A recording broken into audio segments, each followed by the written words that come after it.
Good morning. Just going to wait a moment for the live stream to catch up, and then we'll get started. Good morning. So today's New York Times headline is rather large. It says something along the lines of Donald Trump did a massive U-turn on a policy he insisted he would not U-turn on a couple of days ago. Why did Donald Trump do a massive U-turn? Well, he insists it was his idea and acknowledges that he was looking at the stock market. That's rare for him. He has pretended he doesn't even look at the stock market, but his actual reasons for reversing course, I think, are because his Treasury Secretary was getting phone calls from everybody insisting that this was going to lead to a recession. Trump told his advisors that he was prepared to endure a little pain, which I think is a lie, frankly, but that he didn't want a recession to lead to a depression. Now, let's just remember that a recession for the people that you are supposedly leading causes enormous pain. He just didn't want it to cause further pain than that.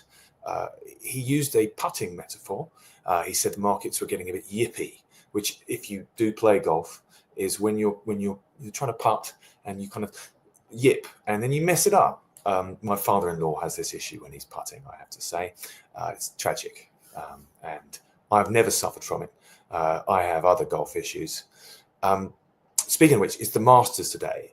And if you are a white man in America, I'm sure that you, along with I, will be watching it from 3 o'clock on ESPN until 7:30, assuming I don't have other things to do.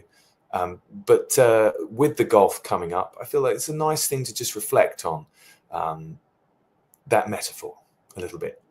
Why did Donald Trump say that markets were getting a bit yippy yesterday? Well, he didn't want to use a better metaphor, which I think would be that Donald Trump was a mass shooter in America's economic high school.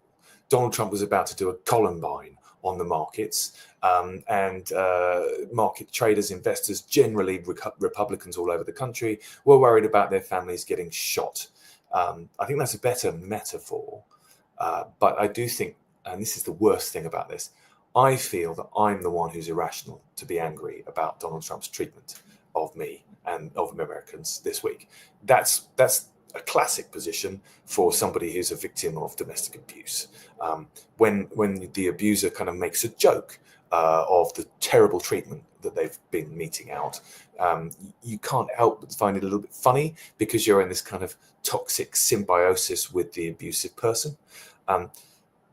Honestly, if you are in a relationship with this man, my only advice is to flee for the nearest domestic abuse shelter. I hope that that's a better metaphor than the putting one, yet again. I am so furious about both. I said yesterday I wasn't sure how this was all going to pan out over the next few days. I don't think I did believe really that Trump would do this. Stock markets were up 10% yesterday, which is the most they've gone up since World War II. And I saw a very funny tweet saying, see, Trump's responsible for the biggest rise in markets since World War II. Everything before that was Joe Biden's fault. But the truth is that all of the markets were telling Trump that if he did cause a recession, it would be uniquely attributable to him. This is a man who likes to be seen as a winner, being confronted with the reality that his behavior, his judgment, his instincts are all catastrophic. I feel like if he were a domestic abuser, the best possible course of action at this point would be to put him in jail, file a restraining order, just generally get him the heck out of everybody's way. But he's not a domestic abuser. He is the president of the United States. He's the most powerful man in the world. And why is he the most powerful man in the world? Because we did not want to vote for a very competent black lady who was going to give first-time buyers a $25,000 payment to help them buy their first house.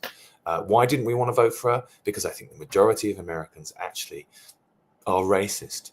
And I know that that's hard for everyone to hear. I know we don't want to think about DEI. And apparently we don't want to actually address or respond to journalists who use their pronouns in their email signatures anymore.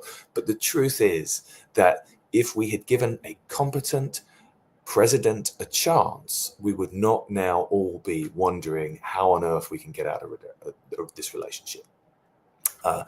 Thanks for letting me read the newspaper so that you don't have to. I realise that you don't want to read the newspaper because of just this kind of thing.